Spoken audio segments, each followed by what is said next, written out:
Today on the show, I'm happy to have Eric Olson. He's the president of Inspired Energy Solutions.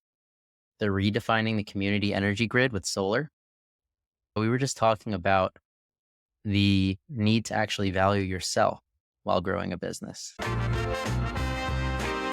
Overcoming things like imposter syndrome. And we were talking offline a little bit about overcommitting, really trying to prove yourself and validate your place at the table and giving away too much, or just maybe not being patient enough with the process and locking everything in before you solve the problems. Because once you reach a certain experience level, some things just jump out at you and you're not going to make that mistake again. And the more you've seen, the more often you can do that.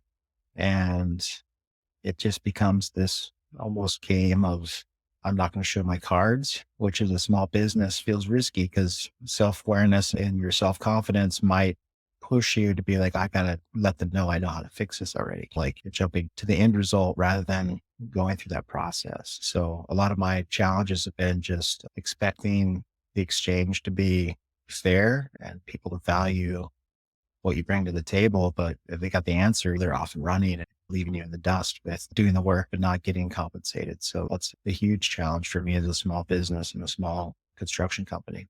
And how have you adapted to that over time?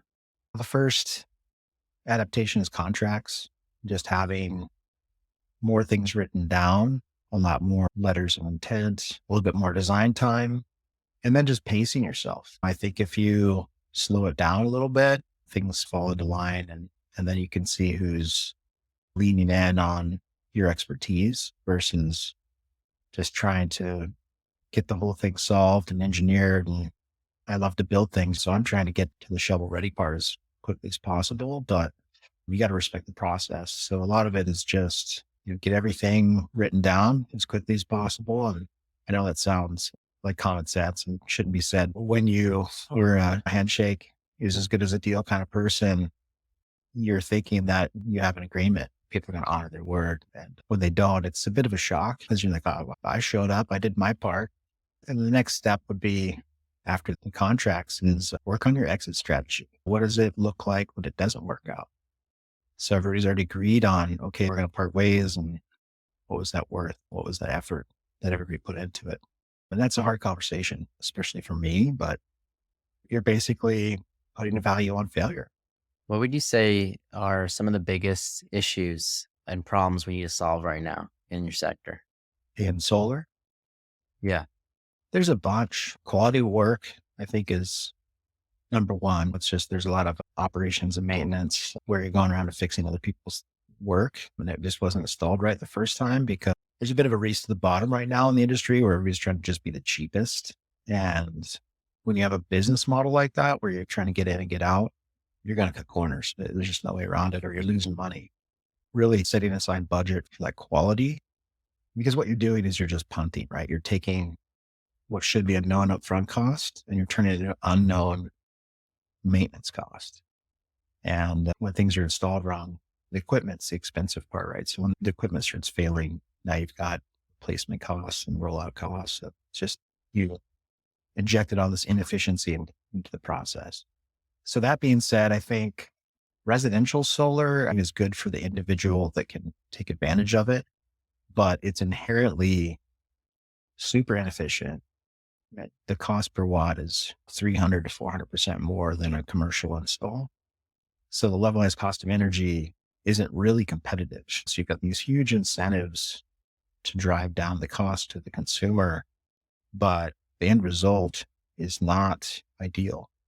The solution for that is community solar. That's why we're focused on trying to build community solar, which is if I build a commercial scale or industrial scale power plant, that cost of energy to 1,000 homes is a third or a quarter of what it would have been for all those individual homes to go solar using the residential process.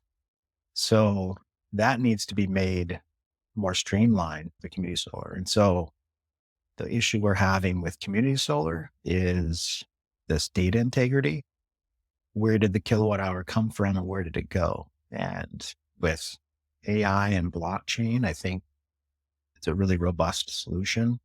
And I'm just in the infancy of this. I know the answer, but I haven't tried it out yet. I've got partners and we're working on a couple of projects, but just full disclosure, I haven't lived this one yet. If you're using blockchain and you basically have this ledger of where the energy was produced, it exists, you've named that kilowatt hour and you have an off taker that's going to benefit from that discounted energy.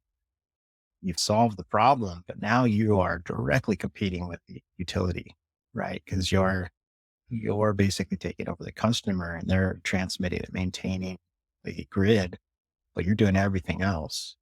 That becomes a political question to solve. And we'll see how it goes. Because I live in Hawaii where there's a monopoly and they're very good at eliminating competition. Obviously, we want to work with them as much as possible. And there's an evolution happening it's unstoppable at this point. I think there's so much momentum with divesting away from fossil fuels that it's called the death spiral, right? So as people defect away from the grid and the cost of energy gets more and more expensive, more people can afford to go off grid or put in solar non-export systems that are grid tied, but basically zeroing out their bill. And that leaves the utility with a problem because their income's shrinking. So they raise the rates, which makes it easier for more people to defect. So that cycle is happening now in Hawaii. Even though they have more and more saturation of solar, their prices are still going up because they still have one leg in the coal and diesel and burning fossil fuels for, let's call it 70% of the energy created. And that 30%, which is theoretically a lot cheaper, isn't really going to the bottom line for the consumer. At some point, the utility becomes a transmission and maintenance company, right? And so you just don't want to know, you don't want them to know you're the one that's like accelerating that. So that's a game we're playing right now is we're trying to do large scale projects that are community driven and help as many people as we can and focus on low income and middle income first because they're the ones that weren't able to be early adopters. So they didn't get the benefits of net metering, for instance. That program went away in Hawaii in 2014. And now you're left with even more expensive options to try to achieve the same goal. So yeah, I think there's a lot of pain points in solar. For a business person, it's how do I maintain value? From a consumer, it's how do I get a product that's going to last and perform as advertised? And then on some larger level, it's like, how do we do this in a way that's community focused, where we're all cooperating, collaborating to make the grid better, right? Because we live on an island and there's weather that we have to deal with. And usually that's what's going to cause some sort of a disaster. So having that disaster resilience, renewables is great at that. As soon as the sun comes back out, you're back online. So I'm saying it didn't blow away, but so just going in with a coherent, cohesive plan for when you've got some bad days to stabilize the grid. That should be on everybody's mind as well. And that's where the government really needs to be more proactive with disaster preparedness and how renewables play a part in that. So if these community solar projects are focused on low income, middle income communities, where's the funding coming from? You still have third parties that they're called owner operators, right? So you've got investment people that come in, they want to own the asset. They want to take the tax incentives. And then they basically turn around and sell that back as an energy rate that's considerably lower than the retail rate. Yeah, the money's definitely out there. There's lots of people super interested in building these large scale systems because the cost of entry per watt is much less, right? Than trying to finance a bunch of residential systems that are like a virtual power plant where you have 10,000 homes that are all cooperating through some sort of computer mesh network. Everybody's got the same equipment and it all responds to grid requests, whatever, stop exporting or charge your cars or heat water, whatever it is, there's your grid service inherent in that. You can do the same thing with a community solar. You can put in all the grid response and then do a profit share on the back end. And again, the cost of construction is a third. So it just the levelized cost of energy is just so much more competitive. So do you see a lot of outside investment coming into Hawaii to go into these types of projects? Yeah, that's always the environment we're in is you've got, we call it the mainland, right? So you've got outside investors that have the money that are attached to usually banks and huge portfolios. More and more private money is starting to come in. There's a lot of really accomplished local investors too that saw the opportunities early 10, 15 years ago, and they got really good at spotting opportunities that were multifamily dwellings or condo associations and building out solar for them back when it made a lot of sense. It was expensive, but it made a lot of sense because you had the net metering. So if you exported, you're getting full retail for that utility stored energy. Yeah. So I think, and everybody wants an excuse to be able to have a branch office in Hawaii. So you got a lot of people that are motivated to do anything, just one project. It's enough of an excuse. But yeah, it's mostly outside money, I would say. So, Eric, going through the hardships of owning your own business and being an entrepreneur, what would be your advice to somebody who's thinking about starting their own business? I think it starts with people.